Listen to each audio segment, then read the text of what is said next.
तुपाची.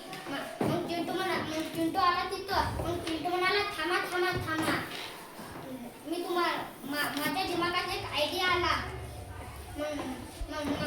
मग लोक हसू लागले. हा हा हा हा हा हा हा. मग आजोबा म्हणाला थांबा थांबा, पहिले ऐकून घ्या. मग चिंटू म्हणाला मी जे जे आणेन तुम्ही आणून दे जा. मग लोक म्हटले बरं. मग मला एक माठभर दही आणि एक लंबीशी मोठी जात दोरी आणि एक बकरी, काळीवाली बकरी.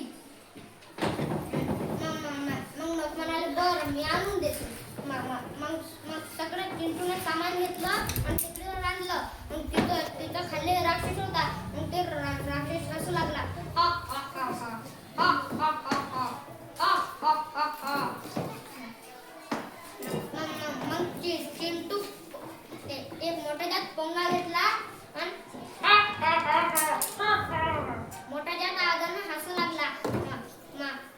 मग राक्षस म्हणाला माझ्यापेक्षा मोठा कोणीच नाही, मी मोठा जात राक्षस आहो.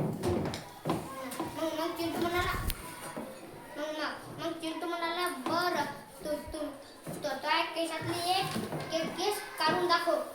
मग राक्षसने काढून दाखवली एवढी केस आणि खाली ठेवली. मग चिंटूने घेतली एक मोठी जात दोरी काळीवाली आणि खाली सोडून दिली. बघ माझ्या डोक्यातली केस. मग राक्षस म्हणाला माझ्यापेक्षा मोठा कोणीच नाही. बर. मग चिंटू म्हणाला बर आता तुझ्या डोक्यातली ऊ दाखव. मग राक्षसानं काढली त्याच्या डोक्यातली ऊ एवढी होती खाली ठेवली. मग चिंटूने घेतली एक मोठी जात काळी बकरी आणि खाली सोडून दिली. आणि बघ माझ्या डोक्यातली ऊ.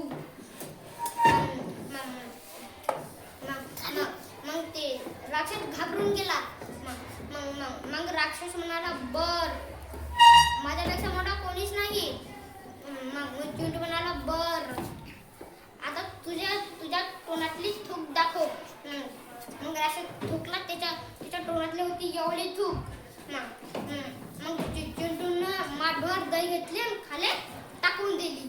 मग राक्षस घाबरला आणि पूर्ण जंगल सोडून गेला.